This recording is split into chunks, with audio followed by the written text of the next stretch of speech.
مرحبا أهل الكمال، مرحبا أهل النوادي. بسم الله الرحمن الرحيم. السلام عليكم ورحمة الله وبركاته.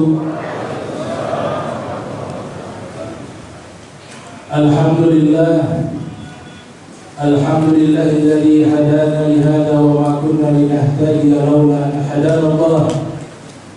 ثم الصلاة والسلام على رسول الله سيدنا محمد بن عبد الله وعلى آله وصحبه ومن والاه. أما بعد، سبحانك لا علم لنا إلا ما علمتنا إنك أنت العليم الحكيم. ربي اشرح لي صدري ويسر لي أمري واحلل عقدة من لساني يفقهوا قولي وسدد لساني واهدي قلبي بحق سيدنا محمد صلى الله عليه وآله وسلم. يا من هو في علوه كائن، يا من هو في فعل حميد، يا من هو في مجد متين. اللهم اكرمنا بنور الفهم واخرجنا من ظلمات الوهم وارزقنا فهم النبيين وحفظ المرسلين والهام ملائكته المقربين. ربنا زدنا علما وفهما وعدنا يا اكرم الاكرمين بحق سيدنا محمد خاتم الانبياء والمرسلين. يا رحمن يا رحيم. وصلى الله على سيدنا محمد وعلى اله وصحبه وبارك وسلم. Alhamdulillahirabbil alamin. Pertama-tama puji syukur kehadiran Allah Subhanahu wa taala atas segenap nikmatnya, tak lupa salawat dan salam senantiasa tercurahkan kepada junjungan mulia Nabi kita tercinta Nabi Muhammad sallallahu alaihi wasallam serta segenap keluarga beliau, sahabatnya dan umatnya. Sebelum memulai daripada isi ceramah, kita sama-sama doakan guru kita Al-Habib Abuya Abu Bakar bin Hasan Al-Attas. Semoga Allah Ta'ala panjangkan umur beliau, diberikan kesehatan sehat wal afiat, diberikan rezeki yang berlimpah zahir wal batin, isian wa ma'nawiyah, amin ya rabbal alamin.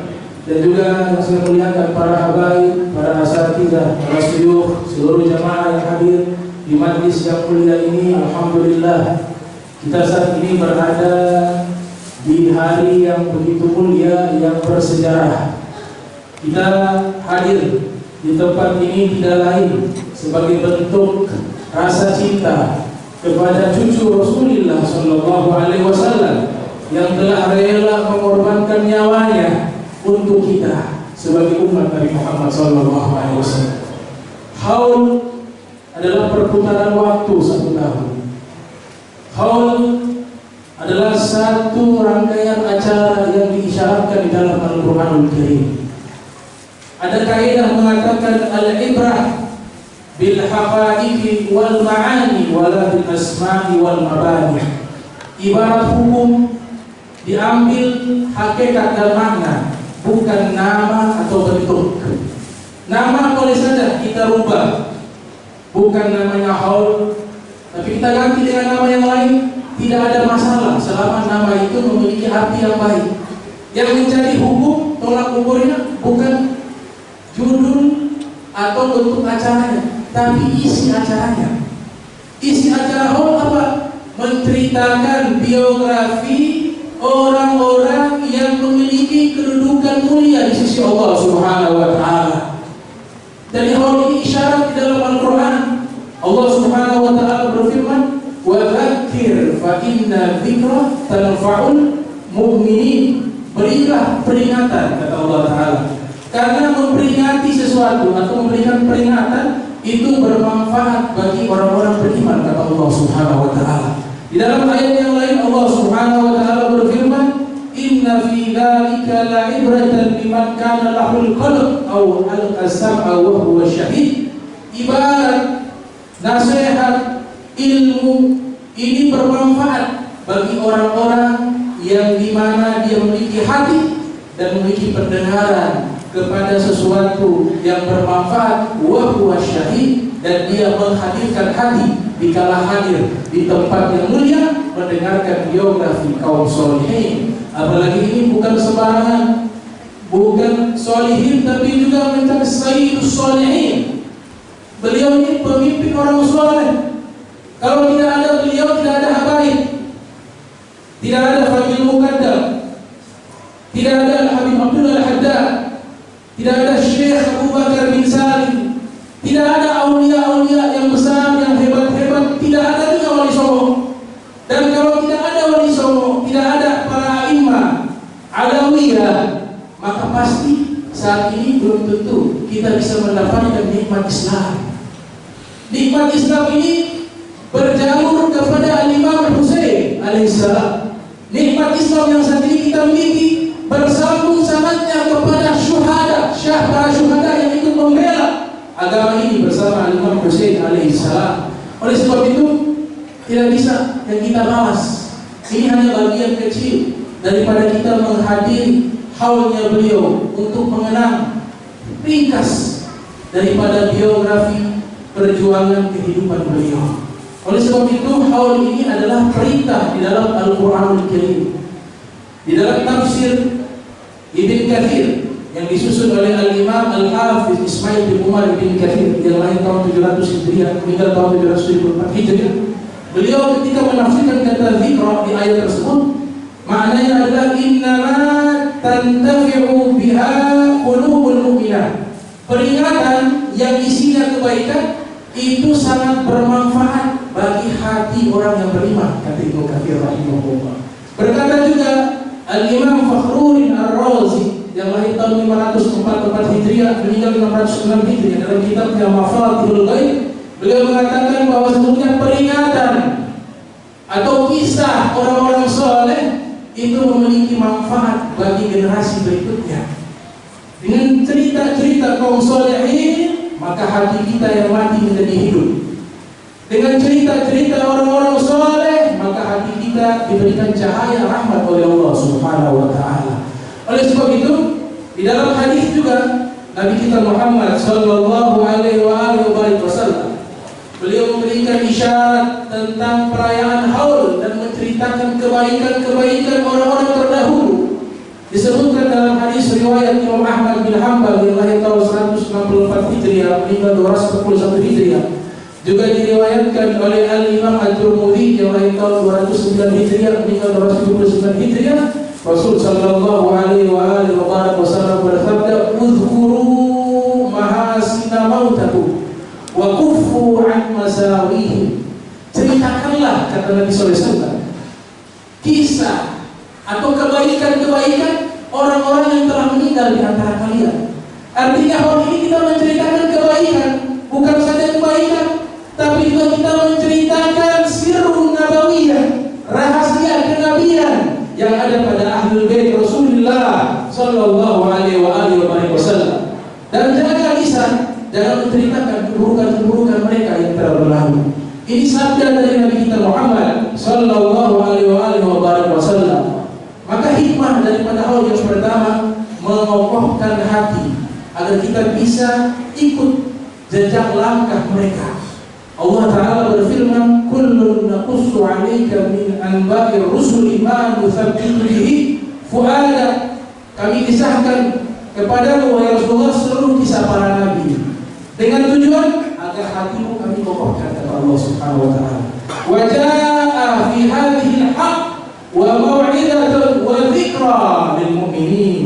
Dan juga kisah itu sebagai peringatan, kata Allah Subhanahu wa Ta'ala, memperingati sesuatu, kata Allah Subhanahu wa Ta'ala, dan juga mau'izah, nasihat bagi orang-orang yang beriman. Di dalam kitab Nasihatul Ibad diceritakan Luqman bin Hakim mengatakan kepada anaknya, ya bunayya jalisul ulama wastami'u kalamal hukama fa inna Allah Ta'ala yuhyi qalba maita binuril hikmah kama yuhyi al-arda maitata bima'il matar. Wahai anakku sayang, kata Luqman bin Hakim, duduklah dengan para ulama, dengarkanlah ucapan hikmah mereka, karena dengan mendengar itu maka Allah akan berikan cahaya di dalam hatimu dan Allah akan menghidupkan hatimu yang mati sebagaimana Allah hidupkan bumi yang tandus dengan curahan air hujan. Berkata Sufyan ibni Uyainah, disebutkan oleh Al-Imam Abdurrahman bin Abi Bakar As-Suyuti yang lahir 849 Hijriah, meninggal 911 Hijriah, dalam kitabnya Syarhus Sudur.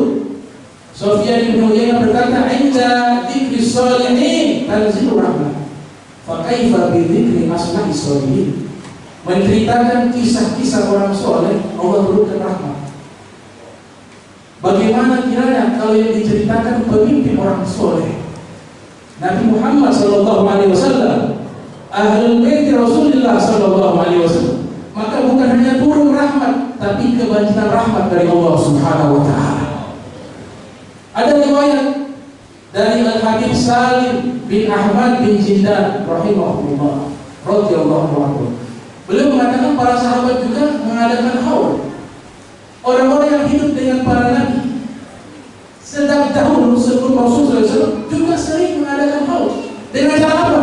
Mereka menceritakan kisah-kisah para nabi terdahulu dan mereka menceritakan kisah-kisah kaum solihin. Beliau mengutip ucapan dari seorang sahabat mengatakan, "Alimu abna'akum bisyaril abtal." Ajarkan anak-anak kalian tentang sejarah para pahlawan. Kalau para pahlawan saja disuruh untuk diajarkan agar anak-anak itu kenal pahlawan-pahlawan, maka bagaimana kiranya mereka dari kalangan Ahlul Bait, Al-Imam Husain dan seluruh kaum salihin, mereka adalah pahlawan di dunia dan di akhirat. Maka jauh lebih penting untuk kita ceritakan kisah mereka dan kita ambil hikmah daripada kisah mereka dan kita terapkan dalam kehidupan kita. Dengan zikr, dengan peringatan juga menumbuhkan rasa cinta kepada mereka. Ada pepatah mengatakan, "Tak kenal maka tak sayang." Maka bagaimana cara kita mengenal mereka? Salah satunya dengan perayaan haul. Di situ kita temukan biografi kehidupan mereka, maka muncul rasa cinta di dalam hati kita kepada mereka. Oleh sebab itu butuh makanan rohani, bukan hanya makanan fisik saja. Makanan rohani, kita mendengar santapan-santapan kisah-kisah kaum solihin, kita mendengar santapan menu makanan kisah-kisah para nabi, sehingga hati ini menjadi hidup. Al-Imam Abu Hamid Muhammad bin Ahmad Al-Ghazali At-Tusi yang lahir 450 Hijriah, meninggal 505 Hijriah, Hujjatul Islam, dalam kitabnya Ihya Ulumuddin, beliau mengutip ucapan dari Fathul Al-Muslim. Fathul Al-Muslim mengatakan, "Alaisa al-marid idza muni'a at-ta'am wasy-syarab wad-dawa yamut." Qalu bala wa kadzalika al-qalbu idza muni'a anhu al-hikmatu wal-'ilmu thalathata ayyam yamut. Wahai murid-muridku, bagaimana menurut kalian kalau ada orang sakit, tidak dikasih makan, tidak dikasih minum, dan tidak dikasih obat, bagaimana keadaannya? Mereka berkata bisa mati. Begitu pula hati manusia, jika tidak diberikan nasihat, tidak diberikan hikmah, tidak diberikan ilmu selama 3 hari berturut-turut, maka hatinya akan mati. Maka salah satu menghidupkan hati dengan mengingat Allah, mengingat Nabi Muhammad SAW, mengingat kisah orang soleh, mengingat para aulia, mengingat seluruh sesuatu yang bisa membuat kita dekat dengan Allah dan dekat dengan Nabi kita Muhammad sallallahu alaihi wasallam. Seorang sufi bernama Yahya bin Muaz Ar-Razi, dia mengatakan, "Hayatul qulub allati tamut bi dzikril hayy alladzi la yamut." Dengan cara menghidupkan hati yang mati, caranya adalah dengan mengingat yang maha hidup, Allah dan seluruh para aulia dan sholihin, maka hati yang mati menjadi hidup. Maka ini kisah. Kata Imam Junaid Al-Qudari rahimahullah, yang lahir tahun 220 Hijriah, meninggal 298 Hijriah. Beliau mengatakan, "Al-hikayah jundun min junudillah yukawwi'u Allah Ta'ala bihi qulubal muridin." Kisah-kisah orang soleh adalah tentara-tentaranya Allah.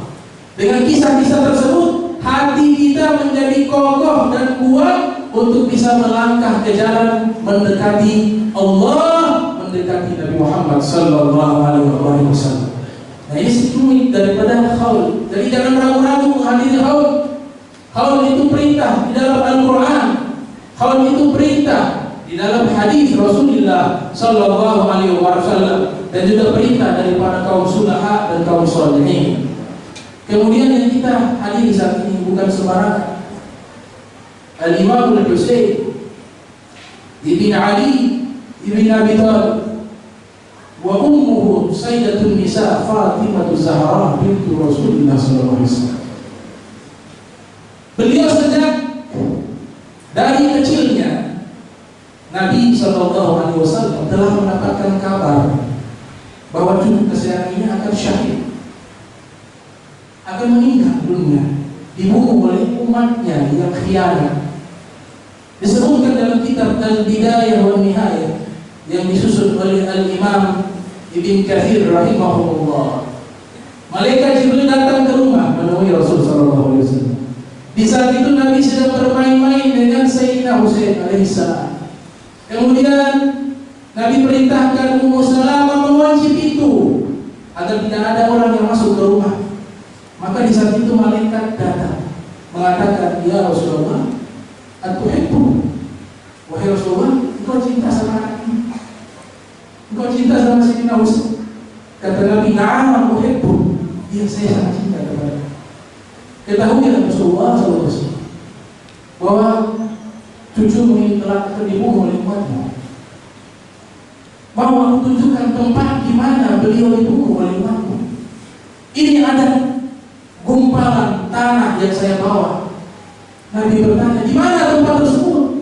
Disebutkan ada di Nainawa, wilayah Nabi Yunus alaihissalam berdakwah dekat Mosul yang sekarang dinamakan Karbala. Nabi yang menggunakan kalimat karbun wa bala, duka dan bencana. Wailun lil Karbala, wailun lil Karbala, wailun lil Karbala. Celaka orang-orang yang terlibat pembantaian kepada cucuku. Celaka orang-orang yang terlibat pembantaian terhadap cucuku di padang Karbala. Celaka. Nabi mengulang-ulang 3 kali. 3 kali diulang-ulang oleh Rasul Sallallahu Alaihi Wasallam. Maka diberikan tanah Karbala itu kepada Nabi Muhammad SAW. Nabi berikan kepada Ummu Salamah. Diceritakan dalam kitab Nuruz Zalam yang disusun oleh Syekh Nawawi Al-Baghdadi rahimahullah. Nabi katakan, "Ya Ummu Salamah, idza sara hadha turab dama faqad qutila ibni Husain bin Ali." Wahai Ummu Salamah, ini tanah kalau dia berubah menjadi merah, menjadi darah, ketahuilah bahwa anakku Al-Husain bin Ali telah terbunuh, kata Nabi Muhammad SAW.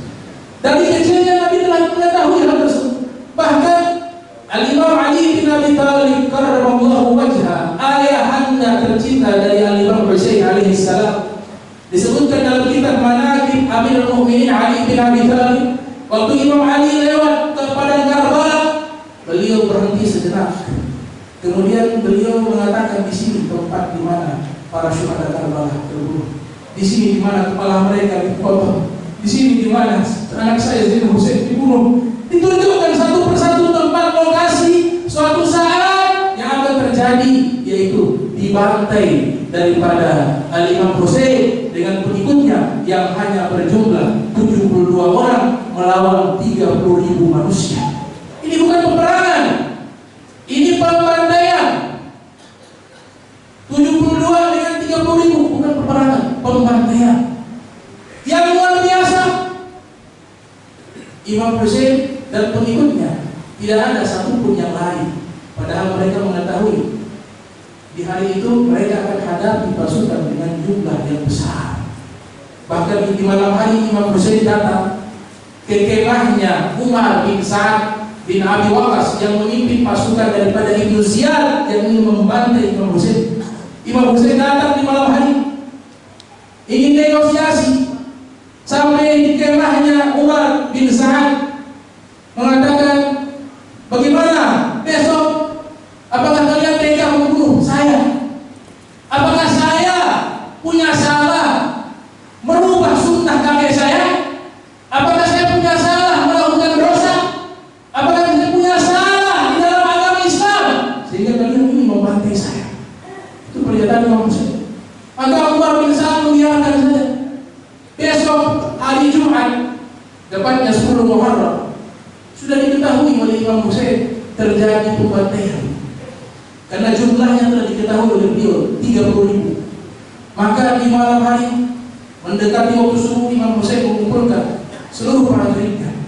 Di antaranya ada seorang sahabat yang hidup di zaman Nabi Muhammad SAW, bernama Anas bin Harith. Anas bin Harith mengatakan, saya mendengar Rasul Sallallahu Alaihi Wasallam bersabda bahwa nanti faman syahida minkum dzalika falyansurhu. Nabi katakan, wahai orang-orang terdekatku, suatu saat nanti kalian melihat di mana nanti cucuku akan dibunuh di Karbala. Oleh sebab itu, ini adalah satu peristiwa yang agung, yang wajib kita kenang dan wajib kita amalkan. Wal Imam Husain alaihi salam, beliau telah dikabarkan oleh Imam Ali bin Abi Thalib karramallahu wajhah akan terbunuh. Dan Nabi SAW juga telah menawarkan kepada Imam Husain. Imam Husain waktu itu di Madinatul Munawwarah bersama dengan para sahabatnya. Kemudian Yazid bin Muawiyah. Jadi zaman sekarang ada orang aneh. Yazid bin Muawiyah dibela. Ada kitab namanya Amirul Mukminin Yazid bin Muawiyah. Ini menyakiti hati Rasulullah SAW. Cicit dari Yazid bin Muawiyah, walaupun tidak secara genetika nyambung, tapi satu marga, Daulah Umayyah, Bani Umayyah, bernama Umar bin Abdul Aziz rahimahullah. Itu disebutkan oleh Imam Suyuti dalam kitab Tarikhul Khulafa. Padahal satu marga. Ada orang memanggil Yazid dengan Amirul Mukminin. Kemudian Umar bin Abdul Aziz mendengar ucapan tersebut, dipanggil orang tersebut, dihukum cambuk. Tidak pantas memanggil Amirul Mukminin kepada orang yang telah membunuh cucu Rasulullah SAW. Disebutkan juga di dalam kitab Tarikhul Khulafa oleh Imam Suyuti rahimahullah, ketika Imam Husain dikejar-kejar oleh Yazid dengan pasukannya, maka Imam Husain di malam hari ziarah ke makam Nabi Muhammad SAW.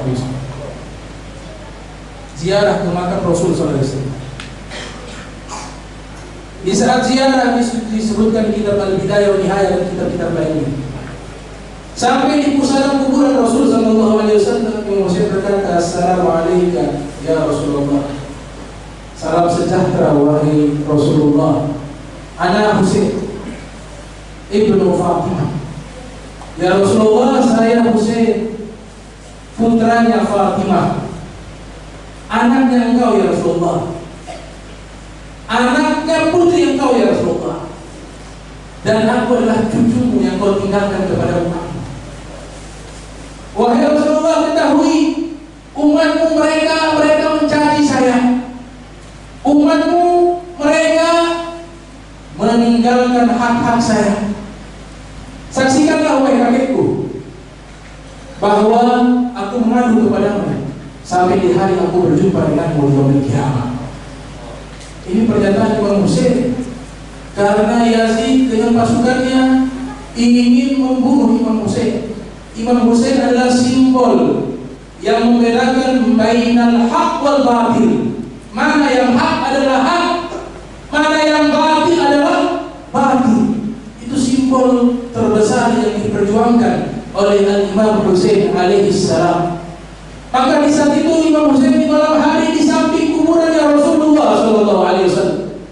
Beliau sholat malam sampai tertidur di atas pusaran kuburan Nabi SAW. Di saat Imam Husain tertidur, bermimpi kakeknya tercinta Sayyidul Anbiya wal Mursalin Nabi Muhammad SAW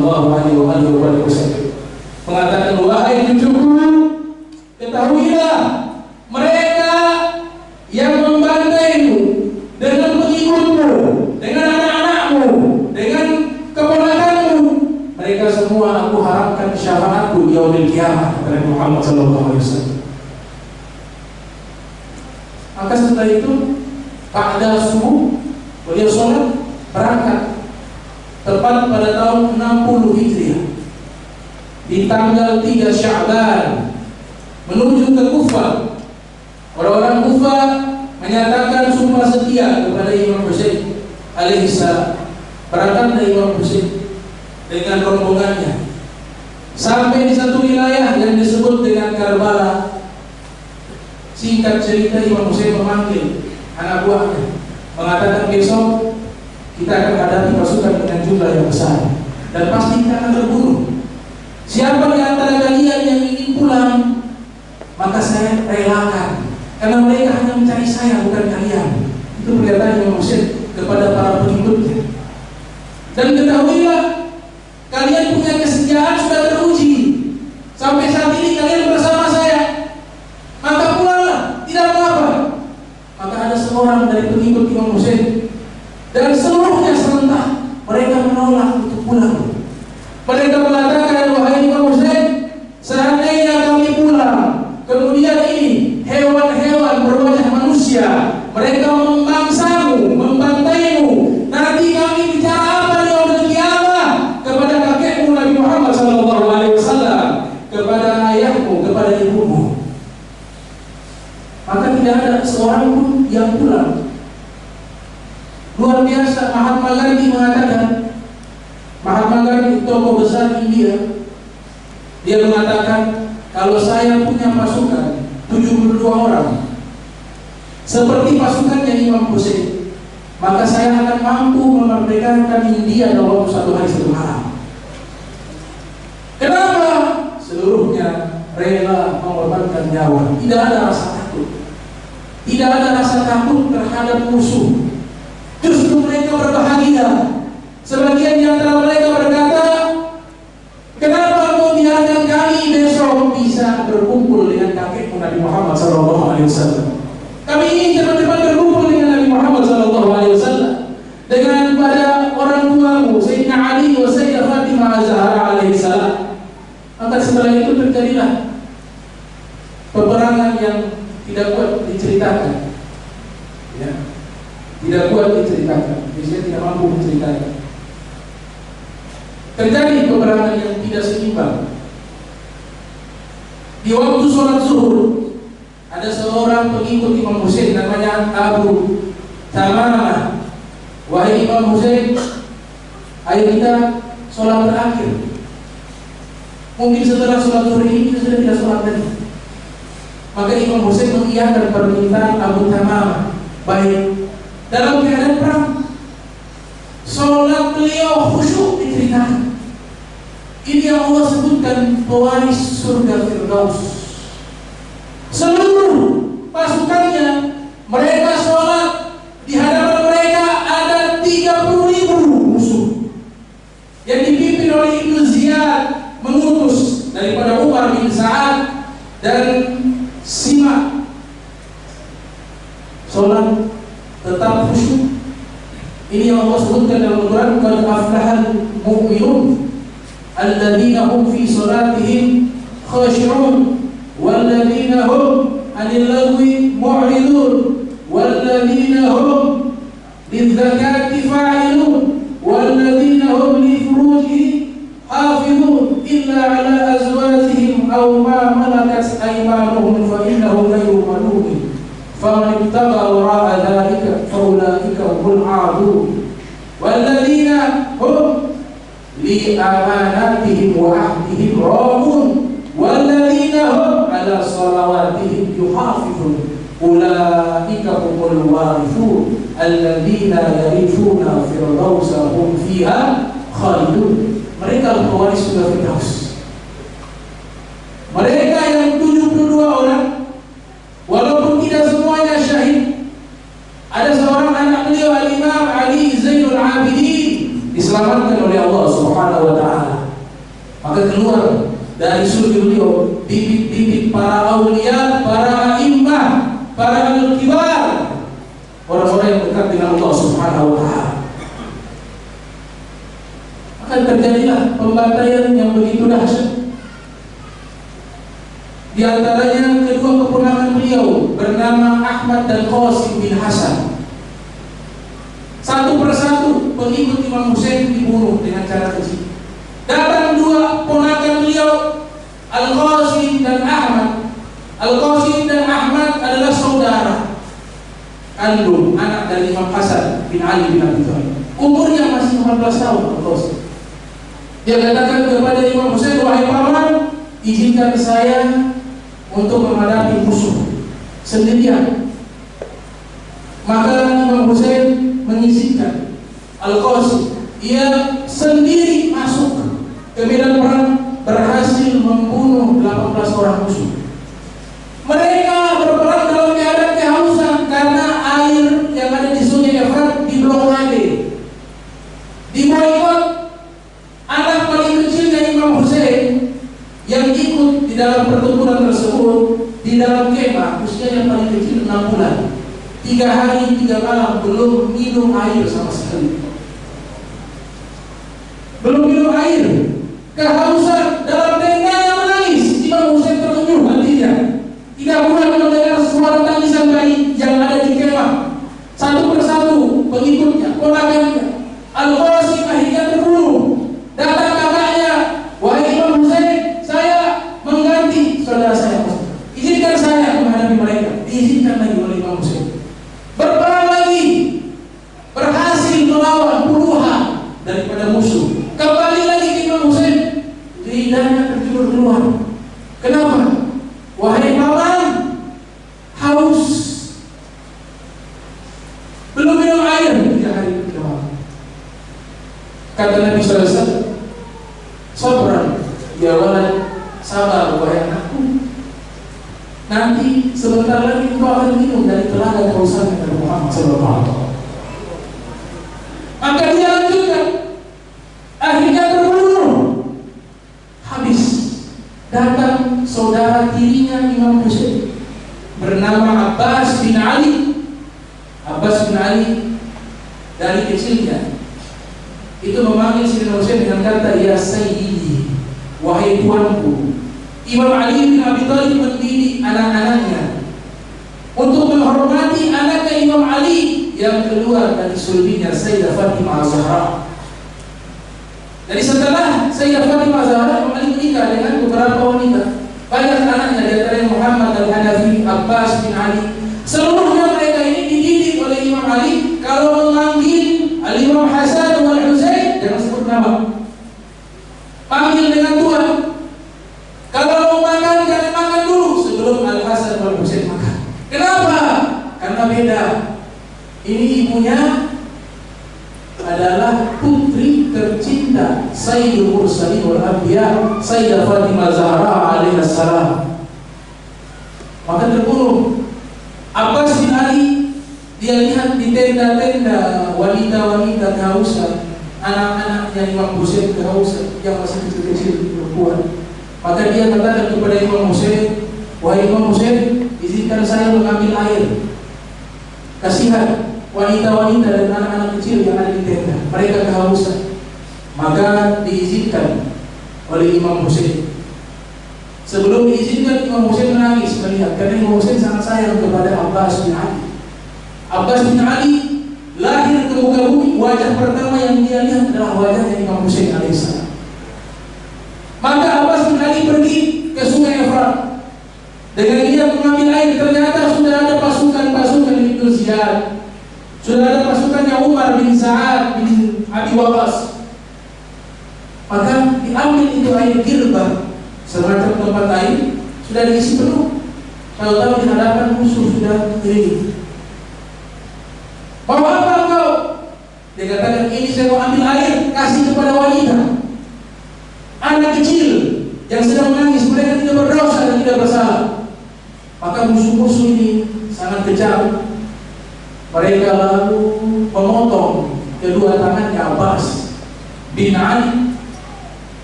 Air yang jatuh dia ambil dengan giginya, dan dia naik ke kuda, berusaha ini menuju ke tenda-tenda daripada wanita-wanita dari Ahlul Bait Rasulullah sallallahu alaihi wasallam.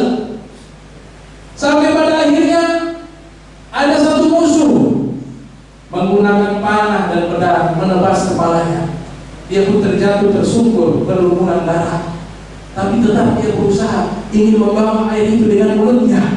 Dengan riwayat yang lain dia menjepit dengan kedua lengannya yang telah putus. Satu riwayat mengatakan dia ikatan di dadanya.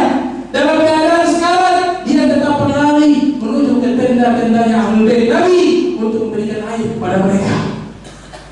Akhirnya sampai di tengah jalan, tidak sampai di tenda, terjatuh dalam keadaan sekarat.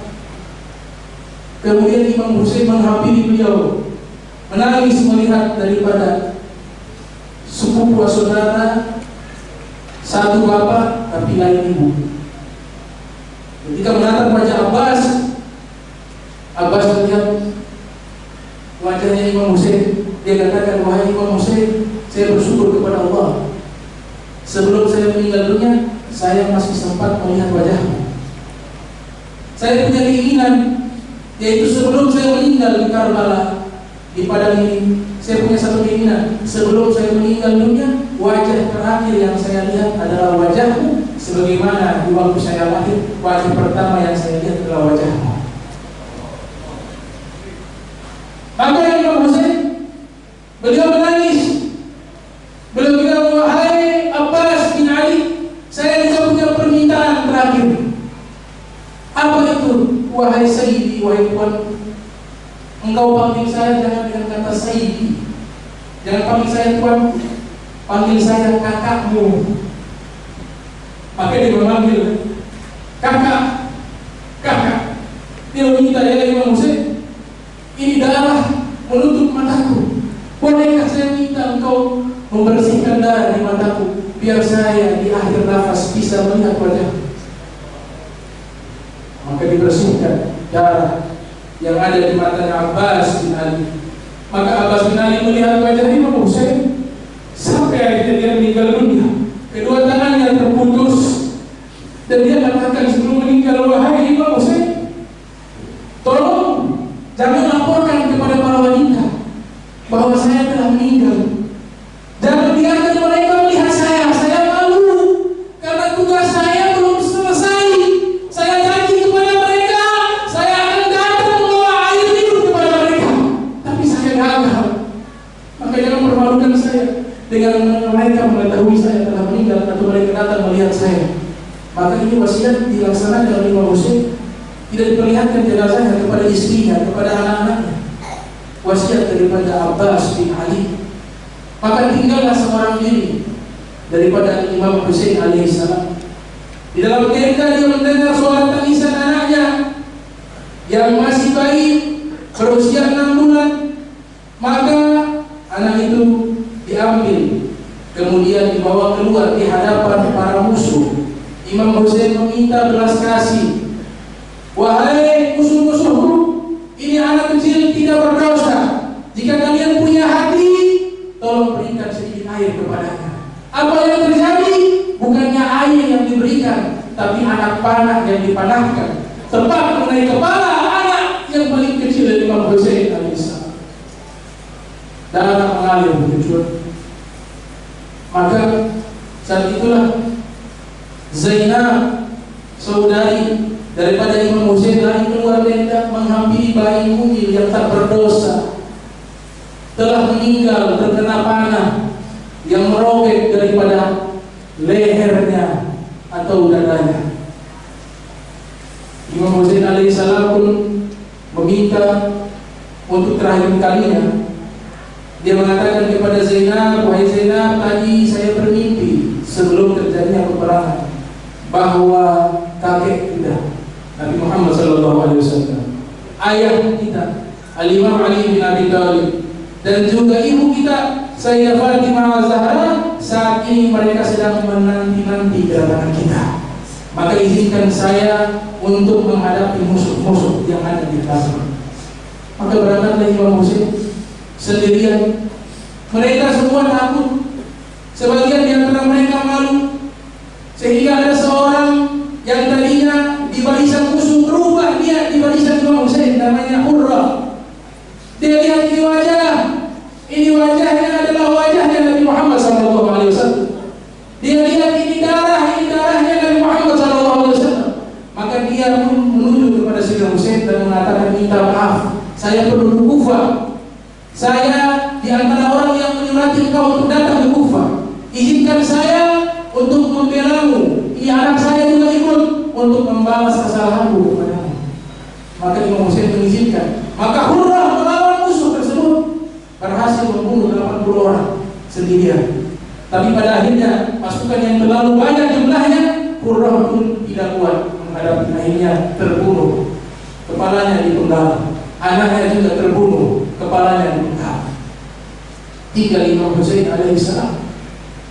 Beliau sendiri waktu itu disebutkan, beliau mengatakan, kalau saya syahid, saya mengorbankan nyawa saya, syahid fisabilillah, dan agama kakek saya Nabi Muhammad SAW bisa tegak, maka saya akan rela mengorbankan nyawa saya demi agama Islam, kata Imam Husain alaihissalam. Maka Imam Husain itu maju. Ashmar, Syamil, Ibnu Ziyad, Umar bin Sa'ad, mereka mengatakan kalau maju satu lawan satu mereka tidak berani. Bagaimana? Buat 3 kelompok. Satu kelompok pakai panah, kelompok kedua melempar dengan batu dan api, kelompok ketiga menggunakan pedang. Mereka dengan jumlah yang besar mengeroyok Imam Husain alaihissalam. Akhirnya panah itu tembus dari dada sampai ke punggung. Dalam satu kitab Al-Bidayah wa Nihayah diceritakan saking banyaknya panah tersebut sampai punggungnya Imam Husain seperti punggungnya landak, berduri. Tersungkur beliau berjatuh. Jubah yang beliau pakai jubahnya dari Muhammad SAW. Pedang yang beliau pakai pedang Dzulfiqar yang Nabi pernah katakan, la sayf illa Dzulfiqar wa la fata illa Ali. Tidak ada pedang yang hebat seperti Dzulfiqar, tidak ada pemuda yang hebat seperti Ali bin Abi Thalib, kata Rasulullah. Maka disuruh 2 orang Imam Husain dibiarkan pingsan, berlinang darah. Mereka meli dengan kuda. Di antaranya Ibnu Ziyad memerintahkan 2 orang, namanya Rubai sama Sinan bin Anas. Kalian berdua hampiri Husain, kemudian potong kepala. Maka kedua-duanya menghadap. Ketika mereka ingin memenggal kepala Imam Husain alaihissalam, mereka melihat wajah Imam Husain, mereka tidak kuat, mundur. Ditanya, kenapa kalian mundur? Kami tidak berani. Ini cucunya Rasul sallallahu alaihi wasallam. Ini darah dagingnya Nabi Muhammad sallallahu alaihi wasallam. Mereka tidak berani. Kemudian Samiri, orang yang sangat jahat, dia bilang, biar saya saja yang pegang. Maka dia datangi Imam Husain yang sudah terbaring. Dia duduk di atas dada Imam Husain. Kemudian Imam Husain menatap wajahnya, mana anta? Kamu siapa? Dia katakan, saya Samiri. Kau kenal saya? Kata Imam Husain. Kata Samiri, saya kenal engkau. Engkau adalah cucunya Nabi. Saya kenal engkau adalah putranya Fatimah. Saya kenal engkau adalah anaknya Ali. Dia tidak peduli. Tapi tetap saya harus memegang kepalamu, karena saya telah dibayar oleh Ibnu Ziyad dan juga telah dibayar oleh Yazid bin Muawiyah untuk memenggal kepalamu. Maka di saat itulah dia mulai mengiris leher suci Al-Imam Husain. Dari depan Imam Husain diiris dengan pedang, lehernya dari depan tidak bisa terpotong. Kenapa?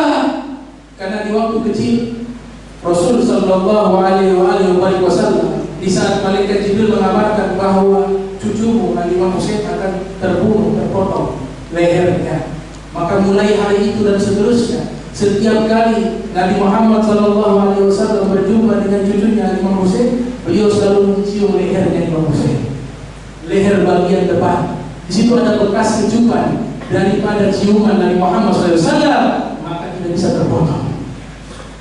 Sehingga Imam Husain mengadu kepada Sayyidah Fatimah Zahra, wahai ibu, kakek Rasulullah lebih sayang kepada Al-Hasan dibanding saya. Kemudian Sayyidah Fatimah Zahra mengatakan, kenapa engkau mengatakan demikian wahai Husain?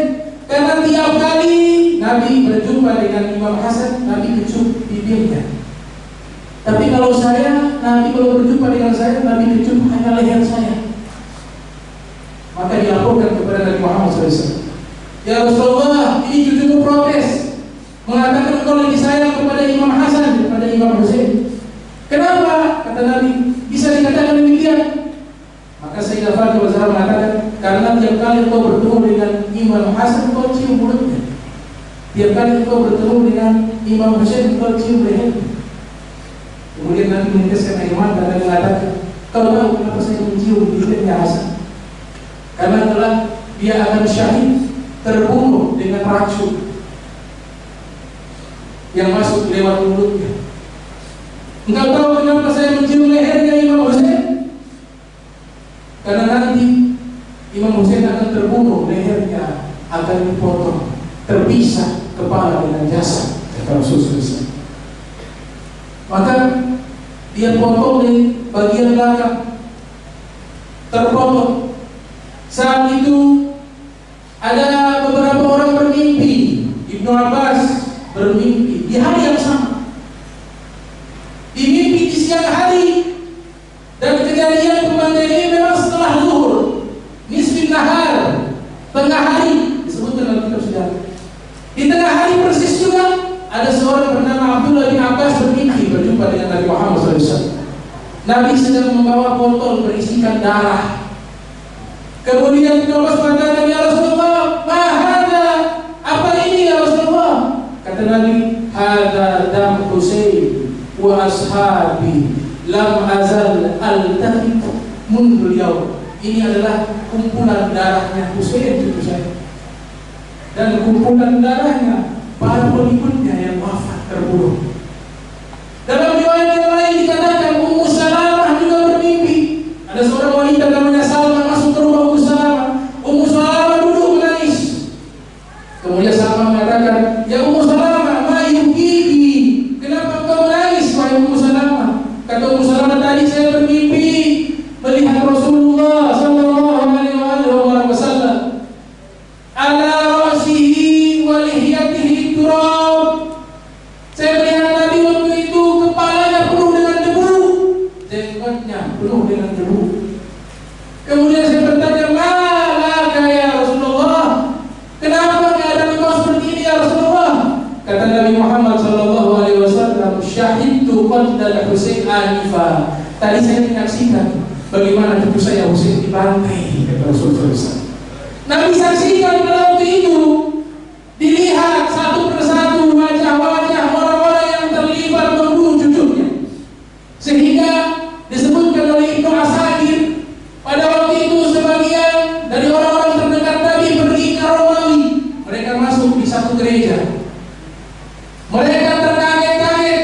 Di dalam gereja tersebut ada tertulis kalimat la tarju ummatan, la tarju ummatan qaddat al-Husaina fala tarju ummatan qatalat Husaina syafa'at jaddihi yawm al-hisab. Tidak mungkin, percuma, sia-sia umat yang membunuh Husain mereka berharap syafaat kakeknya di hari kiamat. Tidak mungkin dapat syafaat. Itu tulisan tertulis di gereja. Kemudian ditanya, ini tulisannya sejak kapan? Mereka katakan 300 tahun yang lalu, sebelum Nabi kalian diutus. Sudah tertulis di dalam gereja, berbintangan darah. Di mana Karbala? Setelah Imam Husain terbunuh, maka serentak mereka mendengar rintihan bangsa jin menangis. Bangsa jin, mereka menangis di padang Karbala, disebutkan oleh Imam Suyuti. Sebagian daripada bangsa jin mereka meratapi dengan syair. Di antaranya jin, mereka meratapi dengan syair. Mereka mengatakan, masahar Rasul jabinahu lahu bari'un fil khuludi abawahu min a'la Quraisyin. Sungguh ini jenazah telah diusap jidatnya oleh Nabi Muhammad SAW. Itu syair dari bangsa jin, mereka menangis. Masahar Rasul jabinahu lahu qaribun fil khuluqi, pipinya yang diusap oleh Rasulullah daripada pipinya Imam Husain, dia menjadi bersinar terang benderang. Abawahu min a'la Quraisyin wa jadduhu khairul jududi, orang tuanya, ayah dan ibunya adalah orang terbaik dari bangsa Quraisy. Kakeknya dari jenazah ini adalah kakek yang paling terbaik di alam semesta, yaitu Nabi Muhammad SAW. Kemudian terdengar lagi suara rintihan dari arah yang berbeda menjawab, mengatakan bahwa sesungguhnya seburuk-buruknya utusan, syarrul wufudi, seburuk-buruknya utusan, alladzi qatala Husaina, mereka yang datang membunuh Husain, sakanu bihi khuludan nari, kelak di neraka, dia akan berada di neraka yang abadi. Orang-orang yang membunuh Al-Imam Husain alaihissalam. Al-Imam Hasan Al-Basri mendapatkan kabar bahwa telah terbunuhnya Imam Husain, maka dia mengatakan, disebutkan dalam kitab Tanbihul Muhtarin, seandainya saya masuk surga tapi saya terlibat pembunuhan terhadap Imam Husain, maka saya memilih masuk neraka lebih baik. Ditanya oleh murid-muridnya, kenapa? Seandainya saya masuk surga tapi saya terlibat pembunuhan, maka di dalam surga pasti saya akan berjumpa dengan kakeknya Husain, Rasulullah SAW. Maka pasti kakeknya, yaitu Nabi Muhammad SAW, pasti akan melihat saya dengan pandangan marah, pandangan sakit hati. Maka pandangan Nabi kepada saya di dalam surga dengan pandangan seperti itu menyakitkan hati saya, dan itulah azab yang paling besar. Maka saya lebih baik memilih masuk neraka daripada masuk surga, kata Hasan Basri. Maka ini sudah 1381 tahun. Setiap tahunnya terkenang jasa beliau Al-Imam Husain alaihissalam, dan para pencinta Nabi Muhammad SAW dapat kabar gembira dari Nabi Muhammad SAW. Dalam kitab Jami'us Shaghir disusun oleh Imam Suyuti, Nabi SAW bersabda, "Ana awwalu man yadkhulul jannah." Saya Nabi Muhammad orang pertama yang masuk ke dalam surga. Thumma Fatimah, kemudian Fatimah putri saya. Thumma Ali, kemudian Ali. Thumma Al-Hasan wal Husain, kemudian cucu saya Al-Hasan wal Husain. Thumma man ahabbahu, kemudian orang-orang yang mencintai mereka dan mencintai keturunan mereka, kata Nabi Muhammad SAW. Dalam riwayat Al-Hakim dan kitab Mustadrak, Nabi memberikan peringatan, "Lau anna rajulan safana baina rukni wal maqam," seandainya ada orang berdiri di depan Ka'bah, shalla wa sham, dalam keadaan salat dan berpuasa. Al-Habib Abdullah Ibn Abdul Qadir Al-Faqih malam, beliau mengatakan bahkan orang ini sedang melaksanakan ibadah haji. Dia berdiri di depan Ka'bah, salat, puasa, dan dalam keadaan melaksanakan ibadah haji. Tsumma laqiya Allah wa huwa mubghidun li ali Muhammadin dakhala an-nar. Namun di saat meninggal dunia dalam keadaan membenci keluarga Nabi Muhammad SAW, dia masuk ke dalam neraka, kata Rasul SAW. Ini hadis disahihkan oleh Imam Hakim dan disahihkan oleh Imam Ahmad bin Muhammad Al-Zahabi rahimahullah. Oleh sebab itu pertemuan kita kali ini kita tajdidul mahabbah, kita meningkatkan rasa cinta kita kepada mereka, para ahlul bait Rasulullah SAW, dan kita hidupkan ajaran-ajaran mereka. Kita letakkan diri mereka di dalam hati kita. Kita sambung hati kita dengan mereka. Al-mar'u yahsar ma'aman ahab, karena seseorang dihimpun bersama dengan orang yang ia cinta. Allahumma jam'ana hadha jam'a marhuma wa tafarraqna min ba'di tafarraqan ma'suma wa la tajal minna wa la minna syaqiyya wa la mahruma. Allahumma nabi qulubana min ta'alluqi biman duna waj'alna min qaumin tuhibbuhum wa yuhibbuna. Rabbana wa hab lana min azwajina wa dhurriyyatina qurrata a'yun waj'alna lil muttaqina imama. Allahumma la taj'alna dhanban illa ghafarta wa la hamman illa farajta wa la maytan illa rahimta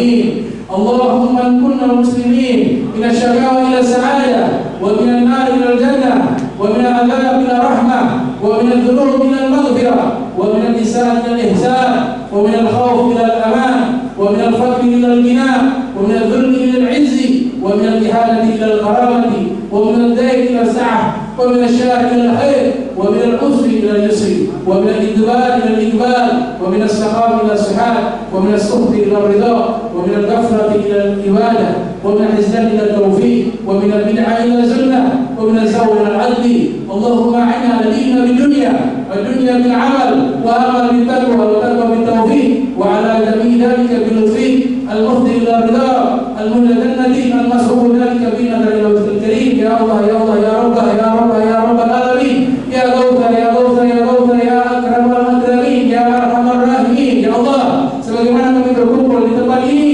maka kumpulan kami bersama Rasulullah sallallahu alaihi wasallam di yaumul qiyamah bersama keluarganya Al-Imam Hasan wal Imam Husain, bersama orang tuanya Al-Imam Ali, Sayyidah Fatimah Zahra, bersama turunan-turunannya yang saleh Al-Imam Ali Zainal Abidin, Al-Imam Muhammad Al-Baqir, Al-Imam Ja'far As-Sadiq, Al-Imam Musa Al-Kalim, Al-Imam Ali Ridha, Al-Imam Muhammad Jawad, Al-Imam Hasan Al-Askari, Al-Imam Muhammad Al-Mahdi, Al-Imam Ali Ubaidi, Al-Imam Muhammad Al-Naim, Al-Imam Isa Haruni, Al-Imam Ahmad bin Isa Al-Muhajir, wa Imam Sayyidina Fakir Muqaddam Muhammad bin Ali Wa'dawi, wa jami'a a'immati ahli al-bait al-kiram min masyarik al-ardi wa magharibiha.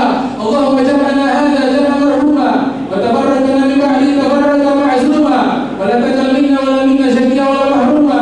Allahumma nabi qulubana min taluki wa dunna wa ja'alna min qawmin tuhibbuhum wa yuhibbunak. Rabbana wa hab lana min azwajina wa dhurriyyatina qurrata a'yun waj'alna muttaqina imama.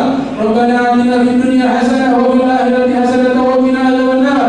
Waj'alna jannatan ma'al abrar ya aziz ya ghafar ya rabbal alamin. Wa sallallahu alaihi wa sallam Muhammad wa ala alihi wa sahbihi wa barik wa